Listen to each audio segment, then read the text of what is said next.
Parfois, tu as quitté quelqu'un et pourtant tu vois cette personne se remettre en couple derrière et ça te fait vivre un inconfort, voire une souffrance et tu ne comprends pas pourquoi. Alors on va parler ensemble aujourd'hui des 3 blessures qui s'activent à l'intérieur de toi et qui te font vivre toutes ces douleurs-là et surtout quelles sont les clés que tu peux mettre en face pour apaiser tout ça et te libérer.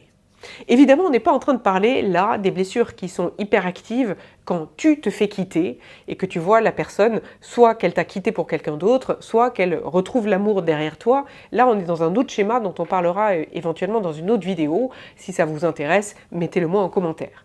Là, on est dans la situation où tu t'es aperçu que la relation, elle ne te convenait pas, et donc tu as travaillé sur toi pour en sortir, et pourtant tu vois que la personne juste après, elle rencontre quelqu'un d'autre, et là, à l'intérieur de toi, il y a plein de voyants rouges, il y a plein de trucs qui clignotent, c'est hyper inconfortable, et tu aimerais bien comprendre pourquoi. Alors, je vais te partager 3 réponses au niveau de 3 blessures potentielles qui se sont activées pour aller amener de la clarté et te permettre de bien comprendre où est-ce que tu peux aller travailler à l'intérieur de toi pour t'apaiser. Pour autant, dans la première des situations qu'on va aborder, eh bien, on va parler de la blessure d'abandon. Et là, je voudrais faire une parenthèse, parce que dans certaines situations, eh bien, notre blessure d'abandon, elle nous a amené à quitter la personne avec qui on était, non pas parce qu'on voulait quitter la relation, mais parce qu'on cherchait à provoquer l'autre, on cherchait à provoquer un changement, et particulièrement un changement de la relation ou un changement chez l'autre. Et dans cette situation-là, la blessure d'abandon, ça veut dire qu'elle est très activée et qu'elle nous amène en fait à chercher des preuves d'amour et donc à provoquer inconsciemment l'abandon sans arrêt.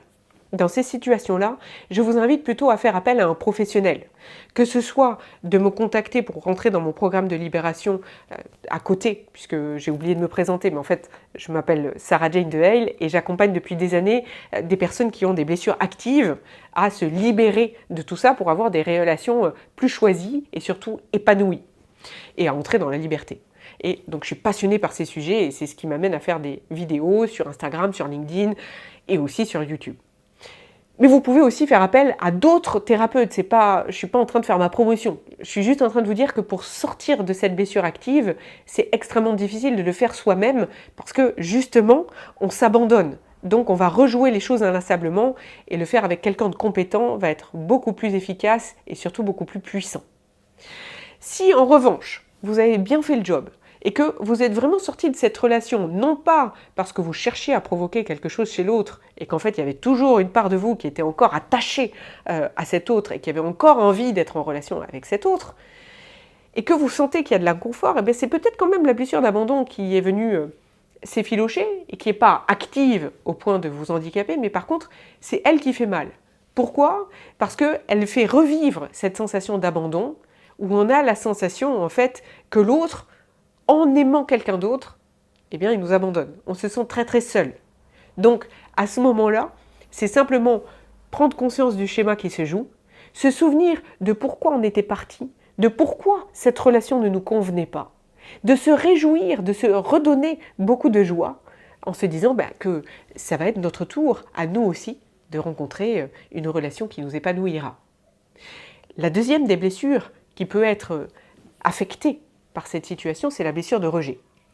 La blessure de rejet, c'est celle qui est, à mon sens, et c'est ma vision du monde depuis les années que j'accompagne, je ne dis pas que je détiens la vérité, je vous partage simplement mon expérience personnelle et professionnelle des relations et du système émotionnel, c'est celle qui vient beaucoup chercher dans l'ego.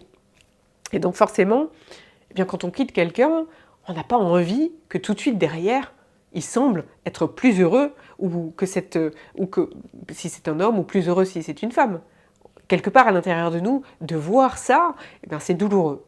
Et donc c'est l'ego qui dit « aïe aïe aïe », en fait, tu lui as permis d'être plus heureux ou plus heureuse, ou qui vient se bafouer et se donner des coups de fouet en disant finalement tu vois, t'étais pas si génial que ça, parce que il ou elle a vite trouvé mieux.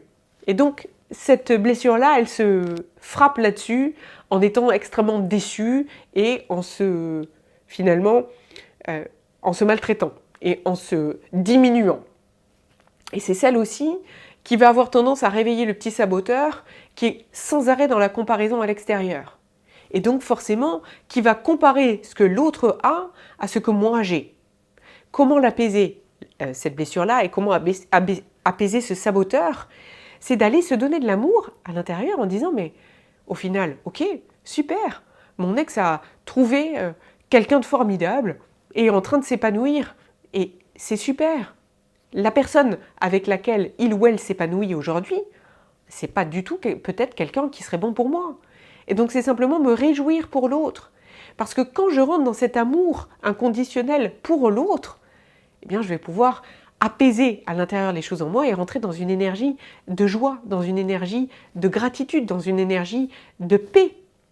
Alors que quand j'alimente finalement la comparaison, l'aigreur, la rancœur, je me vide dans mon système et je vais vibrer dans quelque chose qui est bas, qui est noir, qui me descend vers le négatif. Vous voyez la différence? Si tout de suite je me réjouis pour l'autre, je vais commencer à apaiser et à me dire mais c'est formidable.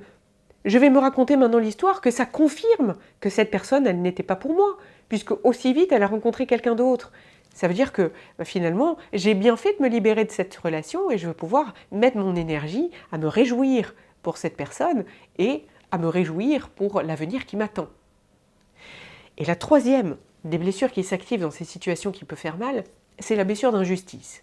Et la blessure d'injustice, elle va dire, bah mince alors, t'as fait le mauvais choix. T'aurais mieux fait de rester, parce que finalement, tu vois, c'était quelqu'un de super, puisque quelqu'un d'autre a mis le grappin dessus tout de suite. Oh là là, tu as peut-être perdu quelqu'un de super à cause de ta décision de le quitter ou de la quitter. Ou bien la blessure d'injustice, elle va nous dire, oh là là, c'est pas juste. Pourquoi est-ce que il ou elle a tout de suite retrouvé l'amour et pas moi? C'est le petit Calimero qui parle en fond de décor pour bien nous enfoncer dans la souffrance. Comment apaiser cette blessure-là? Parce que vous êtes d'accord qu'elle est complètement stérile. Apaiser cette blessure-là, c'est au contraire revenir exactement comme pour la blessure de rejet, dans le fait que le choix qu'on a fait, c'était le meilleur choix au moment où on l'a fait. Et le fait de se poser un tas de questions et de faire des allers-retours dans le passé et le futur, c'est juste être injuste envers nous. Et donc, c'est donner de la puissance à la part blessée en nous. Revenons à l'instant présent pour nous dire que ce qui a été fait autrefois, c'était le mieux qu'on pouvait. Et que simplement, là, les cartes qui sont entre nos mains, c'est de nous concentrer sur notre propre chemin. J'espère qu'avec ces clés-là et cette lecture de la situation, vous allez déjà pouvoir vous sentir plus empouvoiré, j'adore ce mot, vous sentir en capacité de vous recentrer sur vous, de arrêter de vous comparer à ce qui se passe à l'extérieur, de revenir aux choix que vous avez faits et de les considérer à nouveau comme étant les meilleurs, et de pouvoir vous concentrer à vous donner beaucoup d'amour et donc à réparer votre système émotionnel, peut-être éventuellement à vous faire accompagner pour passer un palier de manière plus sereine et plus libérée, et puis surtout à vous réjouir d'être une personne extraordinaire qui va bientôt rencontrer quelqu'un d'extraordinaire aussi.